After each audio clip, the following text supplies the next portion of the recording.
Assalamualaikum warahmatullahi wabarakatuh. Ya, jadi video ini saya buat sebagai refleksi tugas pemahaman konsep dari Ki Hajar Dewantara ya. Jadi kalau membahas tentang konsep pemikiran beliau, mungkin baiknya kita mulai dari saat beliau itu mendirikan Taman Siswa tahun 1922 ya.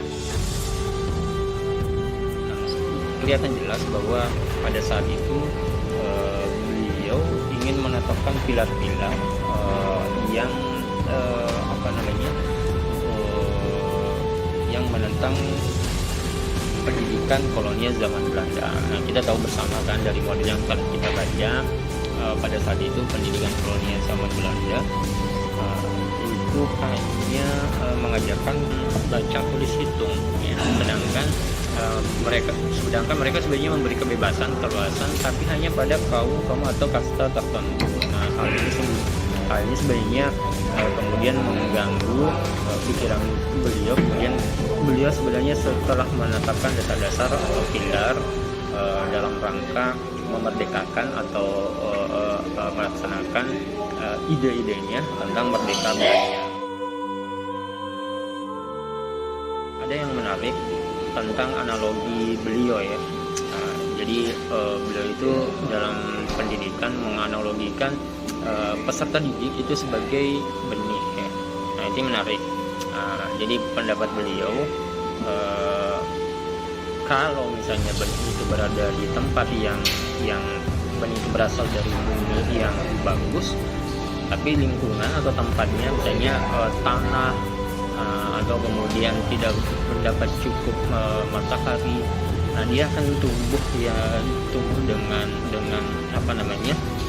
dengan kondisi yang tidak bagus. Tapi sebaliknya, jikalau benih yang tidak bagus sekalipun, tapi dia mendapatkan air yang cukup, kemudian mendapatkan sinar matahari yang cukup, maka dengan lingkungan seperti itu dia akan mendapatkan dia akan tumbuh dengan baik.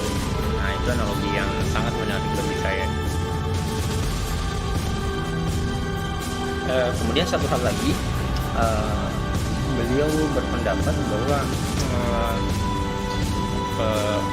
melihat konsep pendidikan itu yang hubungannya dengan sekarang, bahwa konsep pendidikan sekarang itu terkesan hedonis, kemudian ada semacam fragmentasi. Jadi jenjang pendidikan itu justru menjadi status atau strata sosial. Nah, ini ini pemikiran yang keliru. Nah, menurut beliau bahwa jenjang pendidikan itu adalah sebagai alat untuk mencapai tujuan. Nah, jadi belajar dari satu tahapan ke jenjang yang lain, dari satu tahap ke tahap yang lain, itu adalah satu alat untuk mencapai tujuan. Nah, jadi itulah beberapa konsep pemikiran yang saya pahami setelah membaca modul satu-satu. Dan saya Muhammad Takwim. Sekian. Assalamualaikum warahmatullahi wabarakatuh.